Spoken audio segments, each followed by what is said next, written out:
Hello and welcome to today's episode of Stand Up, where my guest is one of the best. NYU bioethicist, the great Dr. Arthur Caplan joins me. That conversation starts at about 30 minutes into today's show. If you want to jump to it, but I've got your headlines and your clips, the shit show coming up, and also it's Thursday, so I hope that you will join us at the Stand Up with Pete Dominic Happy Hour Hangouts that we started all the way back in March 2020. Remember what was going on then? We're still doing them every Thursday night, sometimes more, and I hope to see you tonight. If you're a paid subscriber, patreon.com/Pete Dominic. Fight the loneliness. Come have some laughs, share ideas, be a part of our community. You don't even have to turn your camera on or say anything if you don't want to. We'll carry it for you. We're just happy to have you there. So come on by tonight, patreon.com/Pete Dominic. Nothing like the stand-up happy hour hangouts, and I hope to see you tonight. All right. Well, another week, and a lot is happening. It is mid-December. You're probably going to holiday parties. I saw people at a holiday party the other day. There was clearly a work party. It was like a small firm, and they were sitting very close next to each other, and they looked like they hated each other. Like, why are we here? I miss the holiday parties a little bit, and I also don't miss them. So anyway, I hope that you are, if you're going to holiday parties, I hope you're enjoying yourself. And if not, I hope you don't feel like you're missing out on them, I guess. All right. Well, I don't know why I went on that rant thing. I want to thank a longtime listener named Dominic. He upgraded his subscription this week, and really appreciate it. But he wrote to me, he said, I think you've always provided unique and great content without being preachy and performative like a whole bunch of other creators. Nowhere near as good of hair as the Pod Save America guys, though. Dom, thanks very much, man. That's real, real nice. I appreciate that comment. I hope other people feel the same. I try not to be preachy or performative. I'm not saying I never am, but I try really. That makes me cringe. So thank you, Dominic, and anybody else who wants to upgrade their pledge on Patreon. I appreciate it so much. Okay. All right. Let's get to those headlines right now that I've got for you. In what's being called a major escalation, the United States has seized an oil tanker yesterday off the coast of Venezuela. And we only know this because Metamucil World Peace himself said so. Sharply escalates tensions with his counterpart, the Venezuelan president, Nicolas Maduro. Blobvila did not immediately offer further details surrounding the ship, including its owner or the nation where it's flagged. One government official called the Skipper, which is the name of the ship, it was carrying Venezuelan oil from a state-owned oil company. A federal judge has issued a seizure warrant roughly 2 weeks ago because of the ship's past activities smuggling illicit Iranian oil. Prosecutors have said that Iran uses oil sales to fund its armed forces, which the U.S. has designated a terrorist entity. According to one U.S. official, the tanker was flying a flag of a Latin American country where it is not, in fact, registered. Asked what would happen to the oil, and Burger Gene King said, well, I guess we'll keep it. I don't know why my impression of him was Reagan-like, but U.S. officials said they expected additional seizures in the coming week. Okay, well, I'm sure all will go well with that. And let's see, what else do I have for you? The Federal Reserve lowered interest rates by 0.25 percentage point to a new range of 3.5 to 3.75%. 3 of the 12 voting members dissented, 1 favoring a larger reduction and 2 pushing for no cut at all. The policymakers were also sharply divided on what to do next year. So the Fed's latest rate cut was contentious. The central bank's chair, Jerome Powell, said that divisions were only natural because the Fed's goals were in a bit of tension. Many economists believe both that inflation is too high and that the labor market is on shaky ground. And to make things worse at the Federal Reserve, Jabba the Pizza Hut is only potentially weeks away from naming his pick to lead the institution next year. The frontrunner is either his chief economic advisor, the nasally nerdy but very, very insidious Kevin Hassett, who lies a lot, really a whole bunch always, and gets a lot wrong about the economy. And Donnie D. Cups is also apparently looking at replacing the Federal Reserve Chair with just a bar of gold that is actually chocolate wrapped in gold. And he doesn't know that. They didn't tell him that. But that's who he is considering right now to replace the Federal Reserve Chairman, which would, I'm sure that'll work out very well once you have a political appointee, a political hack, or I should say a loyalist running monetary policy for the richest country in the world. That is also the Reserve currency for much of it. Anyway, here's another thing that I'm sure will go well. As it overhauls the regulation of carcinogens, the administration or regime is proposing to almost double what's considered safe exposure levels to formaldehyde, the cancer-causing chemical found in consumer products like furniture and clothes. The move upended the Biden administration's effort to regulate formaldehyde based on findings that there is really no safe level of exposure, none. Industry groups have argued that products using formaldehyde support more than 1.5 million U.S. jobs, so I guess that's more important. And I think a lot of people are going to start leaving America when they realize the air and the water is taking such a downgrade that it's not as good as a lot of other wealthy countries in the world. The U.S. reassessing chemical risks. Good to see, but a story worth following because it's not done yet. And I'm guessing there's going to be pushback and lawsuits and a lot more. A judge ruled yesterday that the administration had kept National Guard troops in Los Angeles illegally and ordered an end to the deployment. So that was pretty big news yesterday.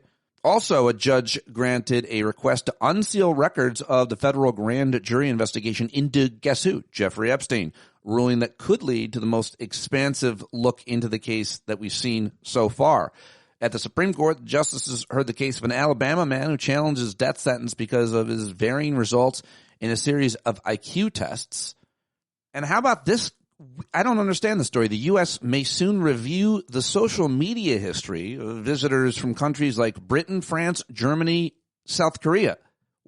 Even visitors from countries like Britain and France whose citizens don't need visas would have to share 5 years worth of social media. Who's going through their social media? Who's doing that? Are they using AI? What are they looking for? Criticism of the dear leader and his regime? The new method apparently involves looking at online speech and then denying travel based on discretion and policy about the kinds of things that get said. One expert on this, if they're looking for terrorism, is the Electronic Frontier Foundation's Sophia Cope, who was referenced in this article by the New York Times. She said in a statement that the mandatory social media disclosure and surveillance would exacerbate civil liberties harms, and it's not proven effective at finding terrorists and other bad guys. But it has chilled this free speech and invaded the privacy of innocent travelers, along with that of American family, friends, and colleagues, which is something I'm not sure that we needed an expert to tell us. But if the statistics are there and she could document it, then it is worth mentioning, I guess. But this is a proposal filed yesterday by U.S. Customs and Border Protection. Plans to require applicants to provide a long list of personal data, including social media, email addresses from the last decade, names, birth dates, places of residence, and birthplaces of parents, spouses, siblings, and children. So a very important story to keep a watch on and real disconcerting, of course. And those are the headlines that I've gathered for you today on Thursday, December 11th, 2025. Happy to have you here. Thanks for joining me. Now time to get to the clips that I've grabbed. Oh, you got to hear this if you haven't already. This is Joy Reid, who just destroys Stephen A. Smith. And I didn't say these things about Stephen A. Smith. Joy Reid, who was talking to Carrie Champion, did. And well, here it is. What did he say about your show? And then you had to respond. He said I got fired for ratings. And I'm like, excuse me, sir. You got $100 million for a show with half my ratings at my worst. I had to literally Google his numbers. I'm like, how many people listen to the show? Is it like 4 million people? Oh, wait, it's like, what, 500,000 people? Dude, that's like average CNN. That's not that high. They're paying you not for your numbers, my friend. They're paying you because you are willing to say the nasty things about black people that they want to say. You're willing to take their denigration of black women and put it in the mouth of a Negro.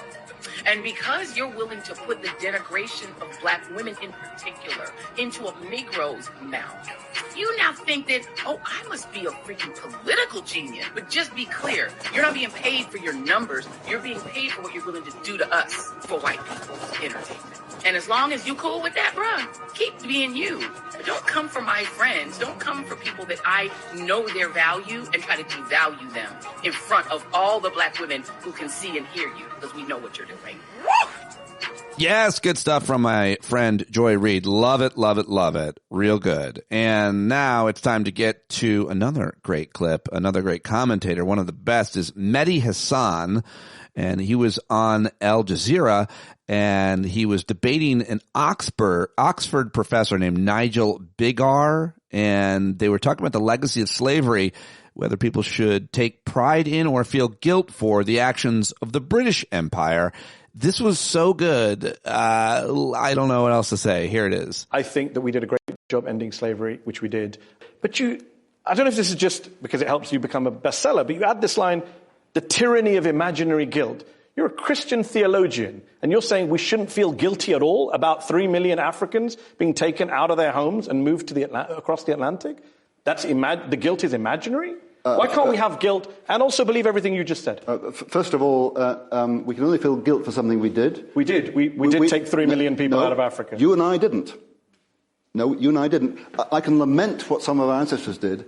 I can't feel guilty for it. So that means you take... Hold on. So you're telling me with a straight face you don't take pride in Britain, in us defeating the Nazis in World War II? You've never taken pride in that?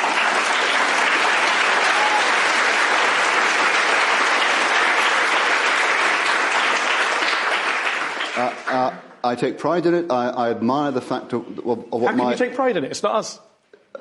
Well, no, of course.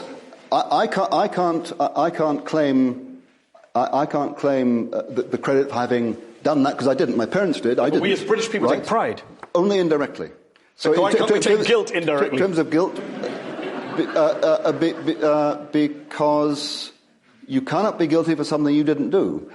You can be responsible for the effects. You can't be guilty for it. But you can take pride in something you didn't do. But you can take pride in something you didn't do. Metaphorically. So I prefer to use the word admiration now. There you go. I wanted to play that one for you because I thought it was so well argued. But more importantly, it's a thought that matters. It's something that you can take and move forward with, this idea of guilt and pride. I, for one, don't feel guilt about the past. I feel responsibility to do something with the privilege that I have as a result of the past and all of the things that my parents and their parents had opportunity to that other people didn't. And also, I feel a responsibility to do something with the privilege I have in the present as well, in terms of trying to create opportunities for others who might not have that privilege, because they're just as good, if not better than me, a lot of the time. And so I think that's a better way to look at it. I don't think it's necessarily a noble or especially unique way to look at it. It makes perfect sense to me, and it's how I try to live my life. But how do you put it when you think of that argument? How do you think about it if you disagree or think differently? All right, now I want to get to another really great clip. This is the Majority Report's Emma Vigeland on CNN's Newsnight with Abby Phillips, the roundtable, which I've often joined myself. I think that, speaking of which, Emma is much younger than me. She's obviously a female, and she's as sharp as they come in political commentary. So why wouldn't she get the opportunity? Well, she does here, and that's great. Listen. How much do you blame Trump for the current rate of inflation?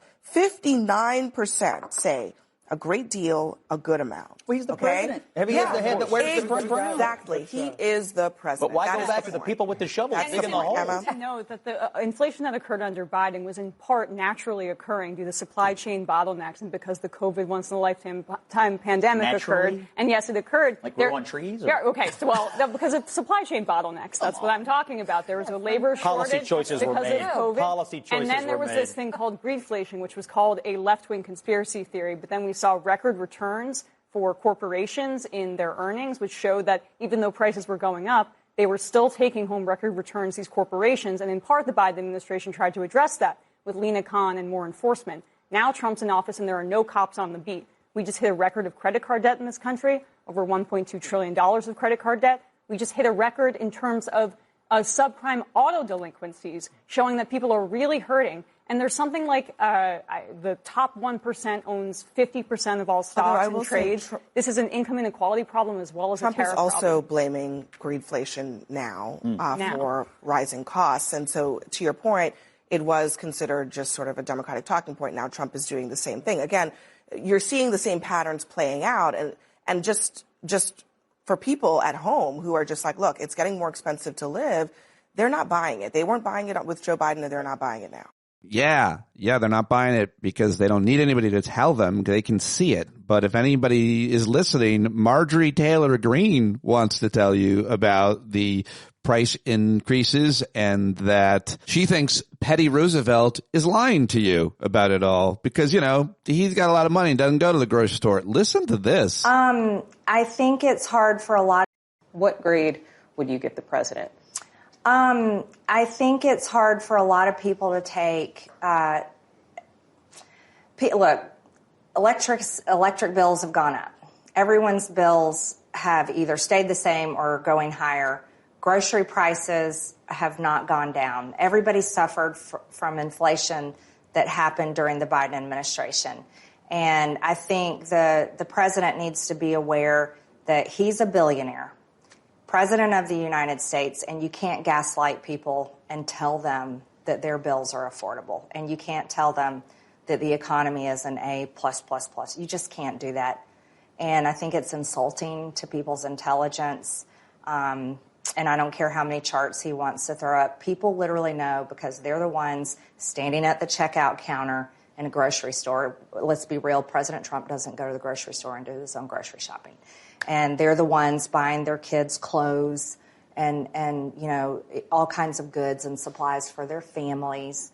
They're also the small business owners that are struggling to continue their small businesses under tariffs that have made it hard. These are also manufacturing plants that are still struggling under tariffs and trying to work a new trade system in a volatile system. So I would encourage the president to have some empathy and to change his tone and how he speaks to Americans about how bad they're financially hurting. Oh, wow. Wow. Okay. There she is. Oh, wait. There's more from Marjorie Taylor Greene. Here she is talking to Wolf Blitzer on CNN. To be precise, in addition to what we just heard there, President Trump posted yesterday that you are, quote, and I'm quoting him now, not America first or MAGA, and your, quote, new views are those of a very dumb person. That's the President of the United States speaking about you. What's your response to these latest attacks? Well, actually, Wolf, I feel very sorry for President Trump. I genuinely do. It has to be a hard place for someone that is constantly so hateful and puts so much vitriol, name-calling, and really tells lies about people in order to try to get his way or win some kind of fight.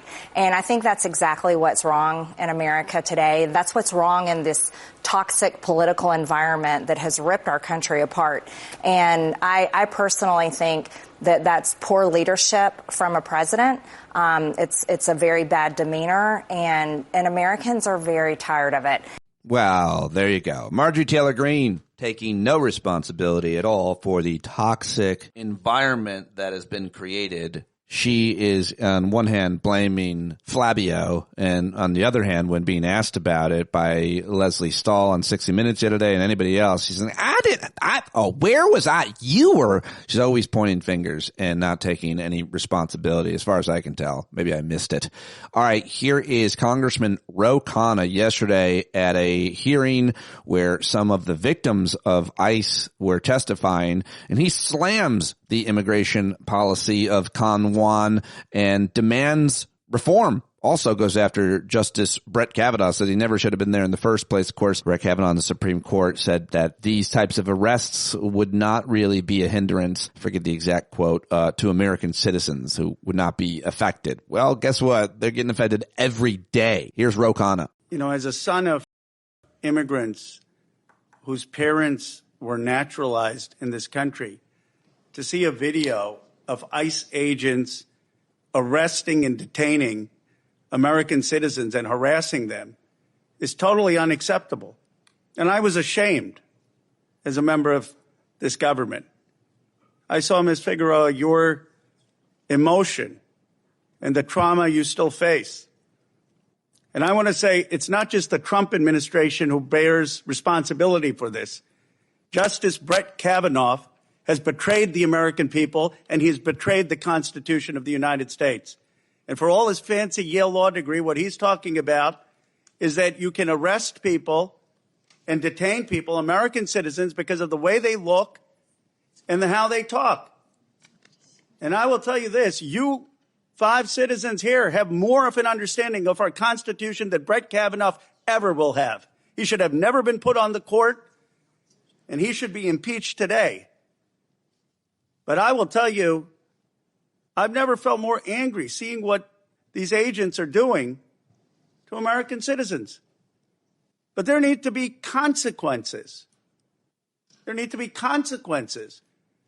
It is illegal for an ICE agent to currently detain an American citizen, yet they've done it. We know they've put some of you in jail for 8 hours, and nothing has happened. So I'm going to ask all of you a very simple question. I believe it is time that we have automatic dismissal for any ICE agent who detains and arrests an American citizen, and that they should be subject to criminal prosecution if they are detaining and arresting an American citizen. All right, there you go. Congressman Ro Khanna laying it out. Thought that was real good. Wanted to share that one with you, and also wanted to take you over to comedian Trey Crowder's latest car rant. Always love these, and he's got a new one he just dropped. Here it is. All right, let's do a right-wing roundup. What do you say? So the Supreme Court seems poised to expand the president's authority over independent agencies, which I imagine anyone with a working knowledge of our Constitution or just the part of the dictionary containing the word independent would staunchly disagree with. Like, how is this a debate? Even just 10 years ago, can you imagine anyone in this country publicly disagreeing with the idea that some agencies should be staffed by learned experts who operate based on objective fact instead of the politics of the party in charge, right? Of course not. But now they're out here like, oh yeah, you say they're independent, but how come these learned experts and objective facts always disagree with us and side with the woke left? They're clearly compromised. It's like, you can't think of another reason that might happen? You don't, like, maybe that's because, you don't think that's because, anyway, fine, whatever. And speaking of headlines you probably wouldn't have seen 10 years ago, the Minnesota Cinnabon worker who called customers the N-word has raised over $100,000 and counting.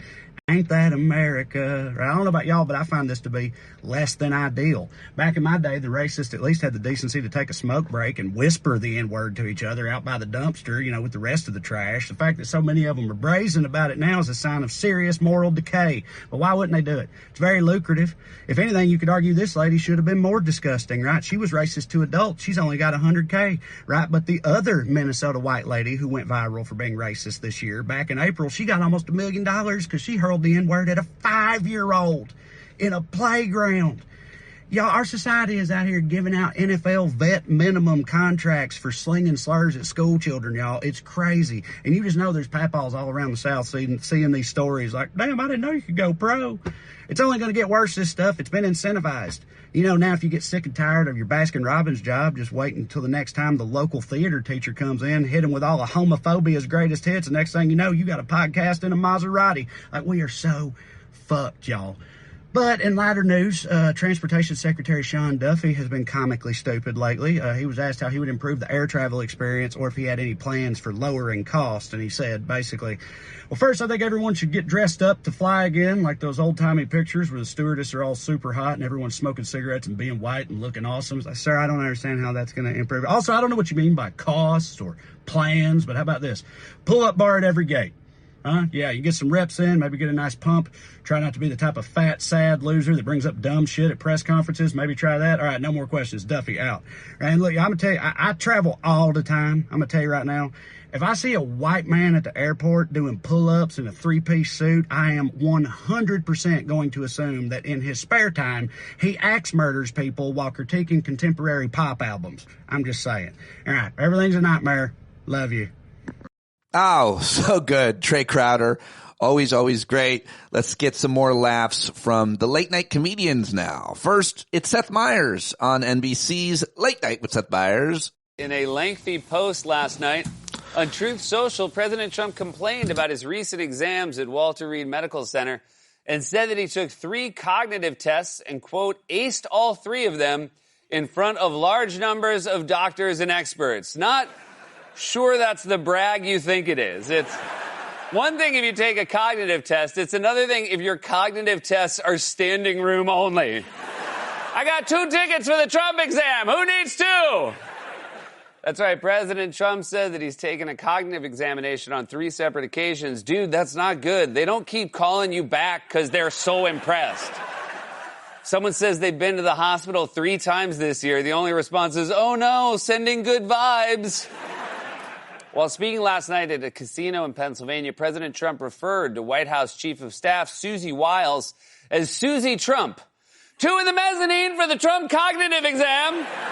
$60 each, $100 for the bear. During the same speech, President Trump repeated the baseless claim that Democratic Congresswoman Ilhan Omar married her brother in order to immigrate to the U.S. and added, quote, can you imagine if Donald Trump married his sister? No, but it would explain a few things. The Senate is set to vote this week on a Democratic bill to extend Obamacare subsidies. And if you think Chuck Schumer is going to take no for an answer, you have been paying attention. President Trump hosted a group of pastors today at the White House. Okay, well, this will be the one time I don't blame him. During a White House roundtable event on Monday, an Iowa farmer told President Trump that his son told him, quote, Daddy, I don't want Santa Claus to come to our house for Christmas. I want President Trump. Well, you're going to have to leave more than milk and cookies. Grocery chain Stu Leonard's has gained attention online after it began offering vanilla soft serve dipped in melted butter. So yeah, we're going to need those Obamacare subsidies. A California man rode the Radiator Springs Racers attraction at Disneyland on Monday for the 15,000th time. Even crazier, this guy went to the Hall of Presidents twice.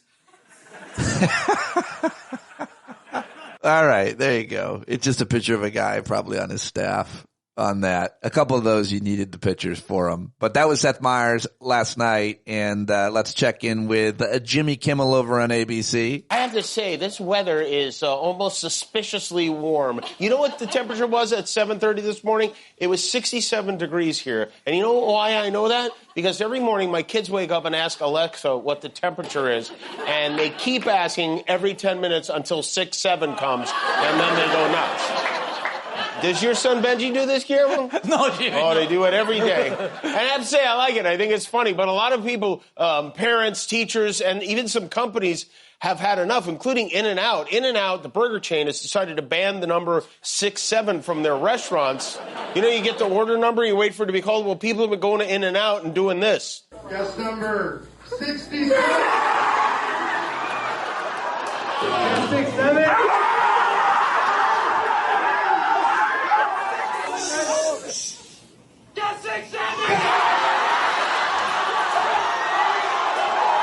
It's funny, right? I mean, why not have a little bit of fun? Not only did In-N-Out ban 6-7, they also banned 69, but for a different reason, which is weird. You'd think a place named In-N-Out would be okay with some innuendo, but 6-7.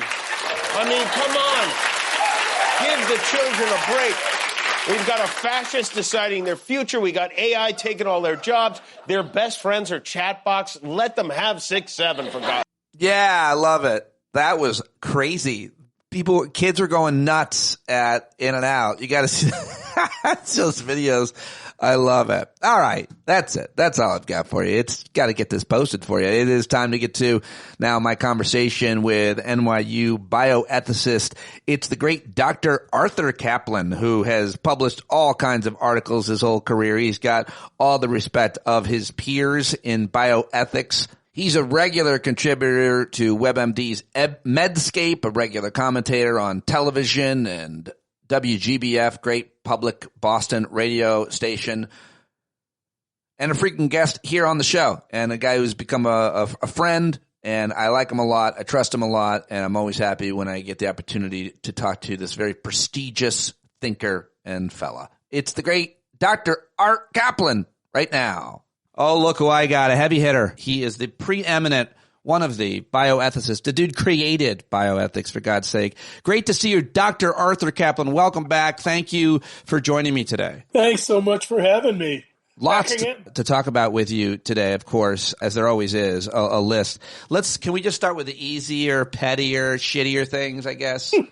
I just got to get your comments on the general efforts and personalities now running the Health and Human Services. You've got, you got Dr. Oz, you got RFK Jr., you got Sean Duffy and RFK Jr. yesterday in the airports promoting health in the airports, as if anyone is demanding that. I'm a fitness guy. I love working out, but I've never thought about, I really wish I could get a workout in while I'm at the airport so I can get all sweaty. Hey, and then let me just go right to that, and then I'll piss and moan about what's going on in academia for a second. But remember, Duffy, the transportation guy, the first thing he came out with was, you should dress up better to go on planes. What was that? Dress up better?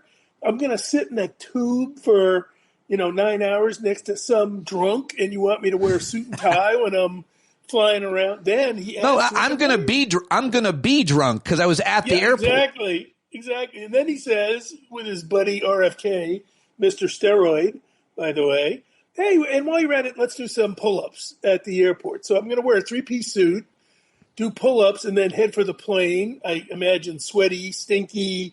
You don't want to be near me. But, of course, in the cattle car world that transportation department allows, rammed together so that your knees are somewhere above your eyebrows when you're sitting, it makes sense. And who doesn't think about doing pull-ups when you're waiting in it's such a line at the airport? I mean, it's obvious that that's a needed locale.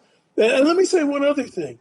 Do you think maybe the two of them, or at least the transportation guy, could do something about like near collisions? How about on-time arrival? How about maintenance not falling apart on the planes? I mean, here's what I'd like to have for my health when flying: not being killed. That would be a nice. Not dying is better than dying. So, first of all, a pull-up bar. I just have quickly. I was a personal trainer for years. Been in the gym. Very few people can do a pull-up. So no one's using that thing, and airports are so agonizing. Most people are just going to throw a rope over that and kill themselves. It's going to be a problem. You'll find it used as a clothes hanger as people are waiting. Somebody's waiting to get in their 3-piece suit to get on the plane. Ridiculous. Hey, by the way, too, it's a pull-up bar. I love it because that whole administration, Trump too, is like, hey, let's return to 1963. That's when pull-up bars were. Who uses a pull-up bar anywhere? Now, listen, you went too far, Art. Like, I love the pull-up bar. There's nothing wrong with the pull-up bar. It's still very functional. I have one right here, and I measure my fitness by it. Your other points were valid, but now I feel like you've gone a bit hyperbolic against it. No. I mean, I know what the necessary exercise equipment is. It's called walk around the airport. You don't need the pull-up bar. Come on. Yeah, maybe slow down those conveyor belts, moving the people, and let them effing walk, Duffy. Maybe that's a great. There you are. Here's a solution. Okay. Very cheap. What else do you want to say about, in general, RFK? All right, so let me vent here. Yeah. I'm sure listeners will be going to sleep. A pity party is about to break out. Sorry, but, I'm about to retire July from my administrative role. I've been running a bioethics department at NYU Medical School for 13 years, and I'm going to give up the glories of budgets and HR fights and wokeness and who's mad at who because they didn't get authorship and that sort of stuff. I'll stay active talking to you and writing about things and moaning about things. But I don't really mind the process of starting to leave because you cannot imagine how miserable this administration has made the universities, academia, my own place. We're heavily grant dependent on medical research at our medical school. They've cut back about 25% cancer research. Forget about vaccines and all the rest of it. Cutting back cancer research? Who permits that? It's nuts. Secondly, they cut out a lot of the student scholarships. We are having the size of our classes coming in to become scientists, chopping them in half. A lot of people are saying to me, undergraduates, I'm not going to become a doctor or scientist. At least on the research side, there's no dough there. Why would I take that career? Let's do something that's lucrative and guaranteed, like be a comedian.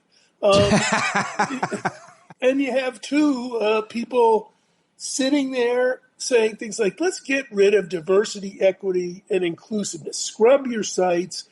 I'm going to say, you know what? Diversity, equity, inclusiveness, pretty good values. I'm for them. I don't want to wipe them off my website. I don't want to ban them from lecture titles or grant applications. And that's what's going on. It's like as if Stalin showed up and said, hey, this doesn't conform to party ideology. Wipe out this language. Get rid of it. And we got eugenics and genetic bilge.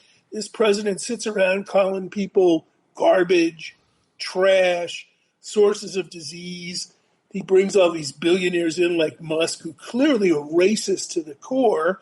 And all of a sudden, we're sitting there saying nothing because us academics, because we can't say anything about diversity. Here's what you say about it. These guys are proto-Nazis. This regime is tilted completely over to a racist foundation of white supremacy in its policies. That's what it's doing. And, I don't care where you look, you can see their bigotry being made into politics. You see it most clearly with ICE and the immigration stuff. But let me tell you, when you put in a grant, if I said something like, I'm concerned about equitable access for African Americans to transplant, that ain't getting funded.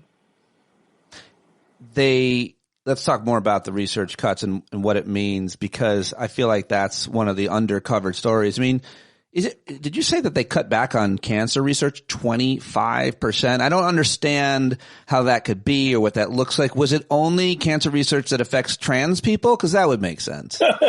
No, it's for all of us. Why? Partly because RFK Jr. has it in his head that if you stop using seed oils, get rid of food dyes, do pull-ups at the airport, you won't get cancer. So his approach starts to be what I'm going to call victim blaming. Why did you get cancer? Your fault. Whether you were in a family that had a genetic predisposition or you inherited genes for breast cancer or pancreatic cancer, his dim-witted view is that, it's personal behavior that's going to be the solution to cancer. And this comes at a time, we have something called mRNA vaccines. They were the basis of the COVID vaccines. People went nuts with them. What they basically do is trick cells into attacking unwanted invaders in your body, viruses like COVID or flu or whatever.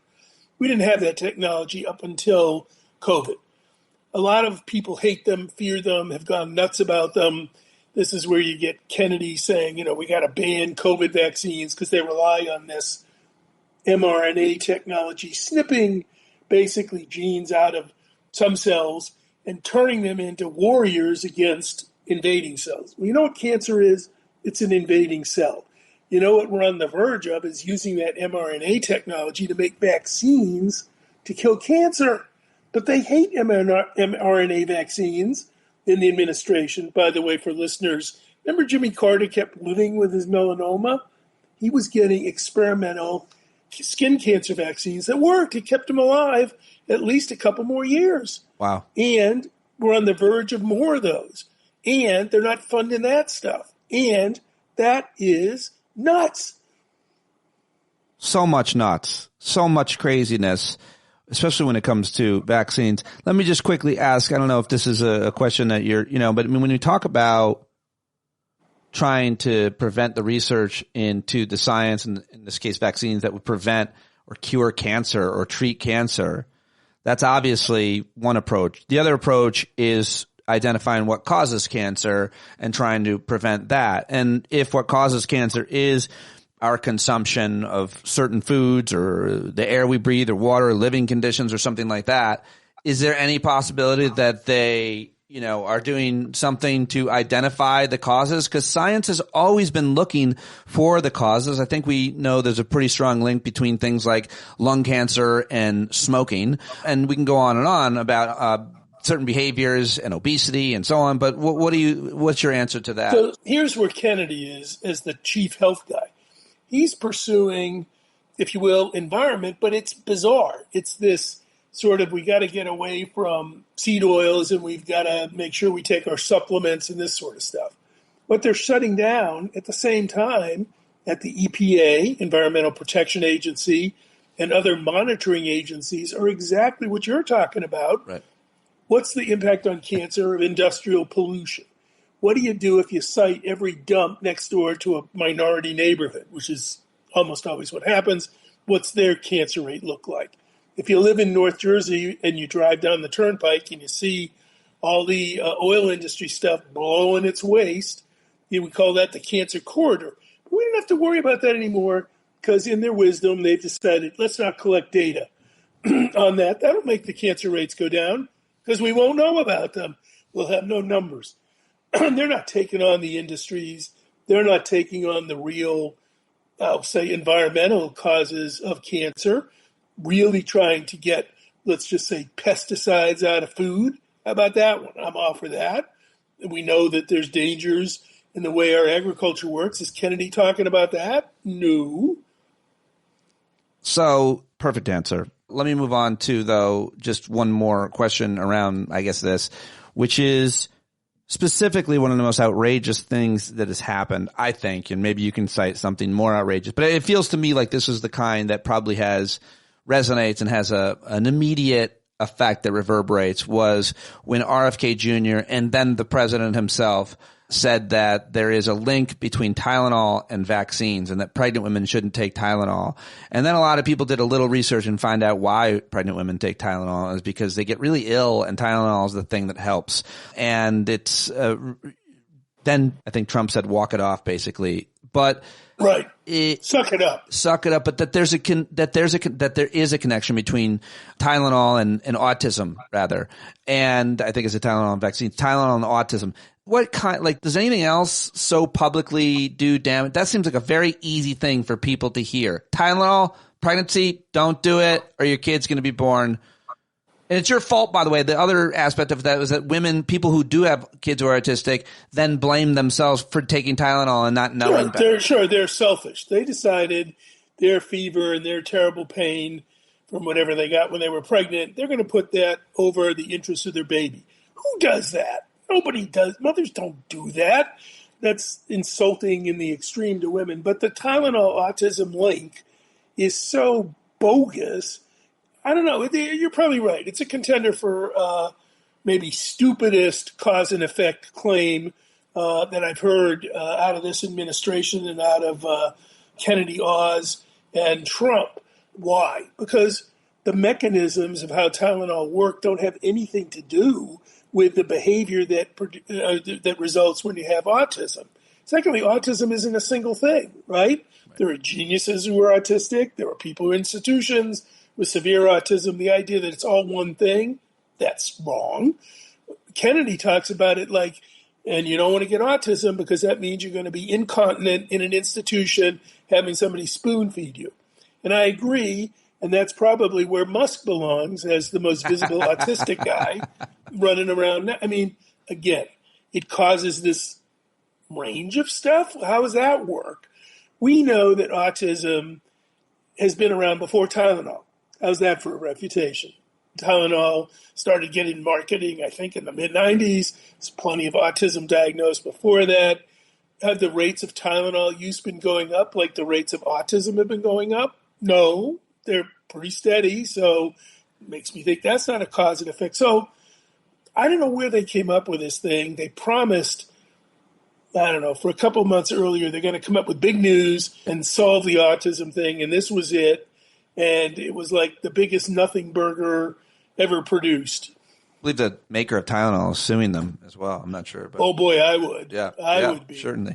And along the lines of, when we talk bioethics, it seems like one of the classic issues would be vaccine mandates to kind of discuss and debate whether or not governments and society should have them or not, and mandating vaccines. And generally, vaccines are mandated through public school, right? Entry when you're not going to be able to go to public school. State laws saying you need them to go to school. Right. And so that's the best way to make them work and to be effective.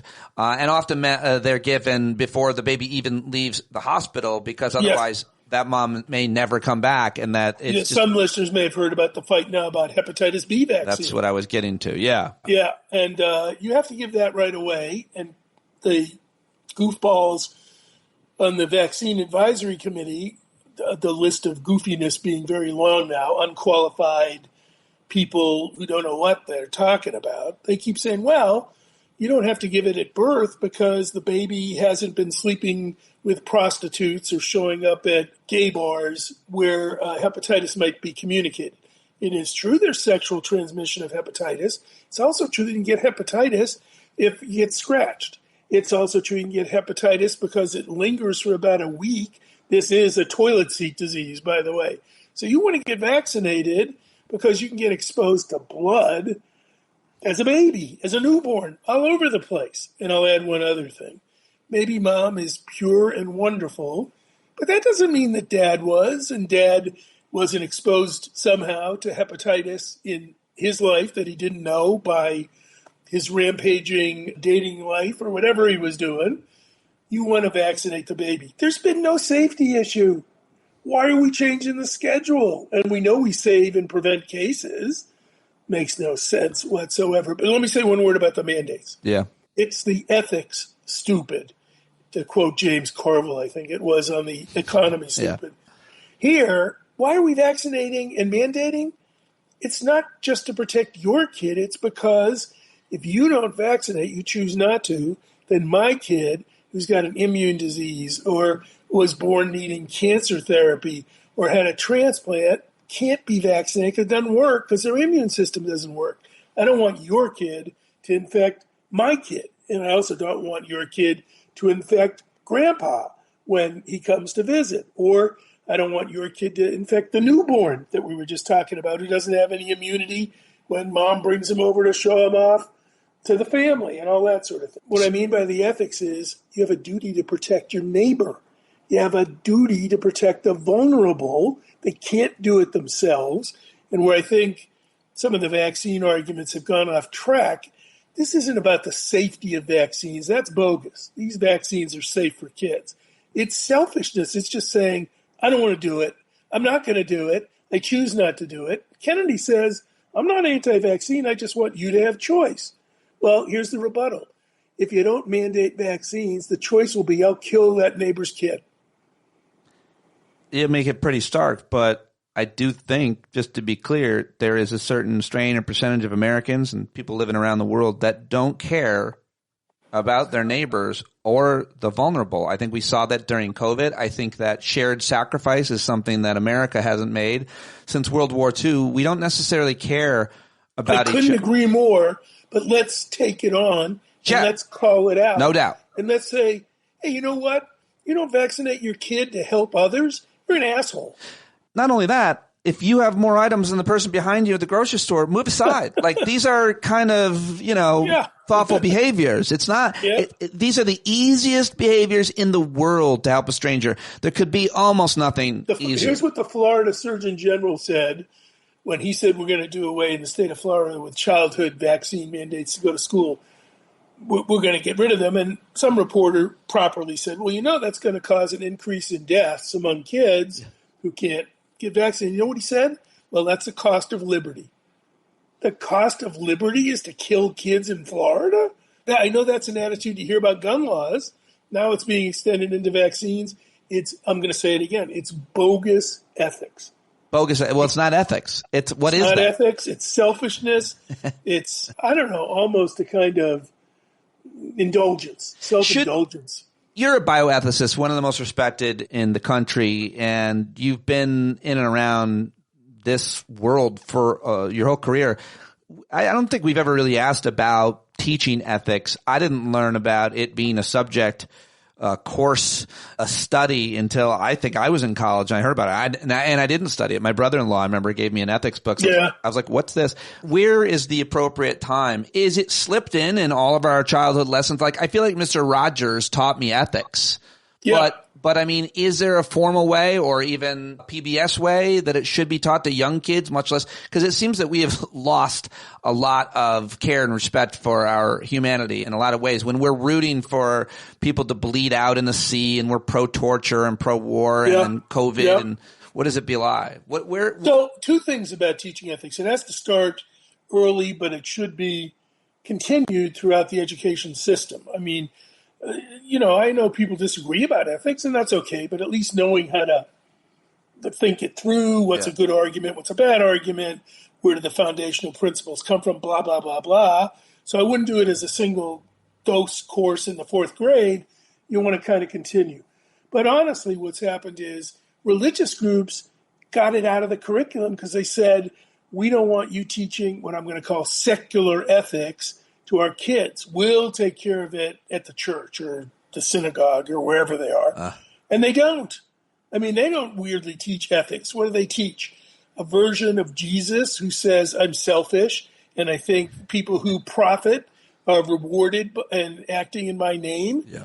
I hate to put it this way, but what would Jesus do about vaccination? I kind of think he'd tell people to get vaccinated to protect other little kids. I don't know if they were needed during Jesus' time because he could also just put his hand on your forehead. But and even if things got bad, he could wake you up from the dead. So. That's right. He was very talented. It's really interesting to hear that. We can talk more about it. But before I let you go, I just going to ask you one more question about the cuts to healthcare and what, when we talk about healthcare costs and we need to talk about the quality, the cost, and the accessibility. And we can talk about what drives those costs and so on. But the bottom line is people's healthcare costs health insurance costs are really about to jump. And the sticker shock is going to mean that a lot of people are just going to go without health insurance. And that creates a death spiral for everybody else in the insurance risk pools and so on. But what are your top line takeaways or concerns about So first, here's my political advice. If you don't like Trumpism and you want to see Congress shift in its makeup, in the next election, you got a 2-issue campaign: affordability of your food and cost of living, lack of affordable health care. Those are the issues. I don't care about transgender, and I don't want to talk at all about, shooting up these poor bastards on boats, war crimes. Those are all bad. But the core issue, you can't afford your meals because of these stupid economic policies, tariffs.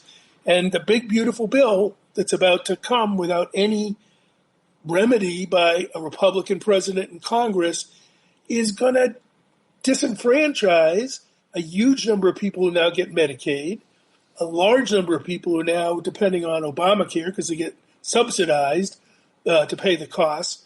The Republican idea that I've heard is give every American $2,000 and let them buy their own health insurance. Well, that'll be interesting. $2,000, you know what that's going to buy you? Band-Aids and maybe some Tylenol. But by the way, every time I hear that, I need to interrupt and remind people, that's what Obamacare is. You get a subsidy to buy health insurance on a market. That's what it is. It is, but it's not $2,000. It's more money than that. Yeah, much more money. But it's not a solution. They explain it like it's a solution. No, it's Obamacare, but you get way less for your money, and you already don't get. I'll buy that. Yep. I think that's a good way to put it. How about this proposal? We'll cut your subsidy, and then it won't be Obamacare anymore. You'll just be unable to buy anything. If this goes, and I think it is, I'm not seeing any effort to stop it by that Congress and that president, then I think what you're going to see is a lot of people making new friends at the ERs, because that's where they're going to go when you don't have insurance. You jam up the emergency room and just show up there. I don't know. Last time I went there, I had a burn that I got, sunburn, and I went to the ER just to get some burn treatment, if you will. I don't know. Waited. This is Connecticut, nice hospital. 7 hours. If I were you, what it's going to be like with this crowd showing up, the newly uninsured, it'll be days. If I were you, with your career and your name, I would last 2 hours before I would scream, "Do you know who I am? What I can do?" to this ER, much less this entire hospital complex. By the way, that is my wife's view, but I do have to remind you, we just went through a little bit about ethics and yes, I know how you about would. we look out for the neighbor. That is well, I should mention that last time I waited in the emergency room too long, I screamed, "I'm Arthur Caplan," and I don't know if that got back to you at all. By the way, it's not the smart. You don't go to the ER, and make friends. I mean, I see what you're saying. That's going to happen, but I would suggest that people make their friends when they lose their health insurance. The way I did when I lost my health insurance, when SiriusXM ended and I lost my health insurance, I targeted doctors, including you, almost immediately, and became friends with physicians. That's what people should do. Just subtly curate relationships with people that are healthcare experts. And one other endpoint about this health insurance business, Trump promised he would work, and some in Congress did too, to bring down the prices. The reason we're stuck in a mess is that our healthcare system still costs three times as much as anywhere else. So it's unaffordable. So that's why we're in this how are we going to pay for it problem. It's not that we couldn't. You got to get the prices down. How do you do that? Well, you can do what Trump says, which is I'll put tariffs on drugs coming from China or whatever his idea is. Ridiculous. It's not worked at all. Or how about we have more price transparency? Who knows what they're paying when they go to the hospital? And more to the point, how about we actually sit in there and say to the government, negotiate the prices. Use your buying power to set the price. That's what every other country does. We don't bargain here. And I think you would know a thing about this, doesn't the VA do that? VA does it. Military medicine, its own system, does it. And the drug companies put up with it. You know why? That way they cut off the political griping of the vets who otherwise would be paying high prices and left out in the cold. So they bought them off. They don't want to buy off the people on Medicaid because they're lazy. And they don't work. By the way, let us remember who is on Medicaid. Single head of household females, disabled people, poor children, elderly in nursing homes. Yeah, I think it's a pretty good workforce. A lot of those people are lying about their elderliness. They could do more. There are a lot of phony wheelchairs out there, too. I have many more issues to talk to you about, but out of time. I appreciate the time that you gave us. You give us any time, Dr. Arthur Caplan. Thank you very, very much for joining me, as always. Hey, thanks for having me. Yeah, thank you for joining us. There he goes, Dr. Arthur Caplan. He's still on Twitter. That's one place you could let him know that you heard him here. Always a great conversation with Art, and I will be live tomorrow, Friday, that is, with Chrissy Greer. Dr. Christina Greer is going to join me around 11:15. Wanted to give you a heads up on that. Waiting to hear back for a couple people to talk to today. And so look forward to that. Subscribe on YouTube at Stand Up With Pete and Substack at Stand Up With Pete. And when I go live, you should get a notification. So go do that now. And thank you so much for being here, you bumblebees here at the end. Hope to see you at tonight's Hangout. Thanks for being here and thanks for being you. Be the change you want to see in the world.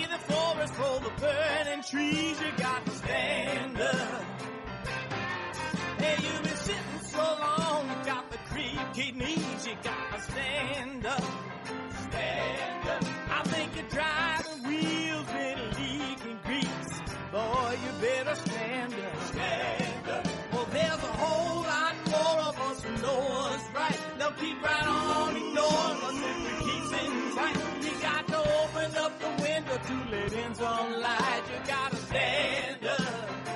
That's right.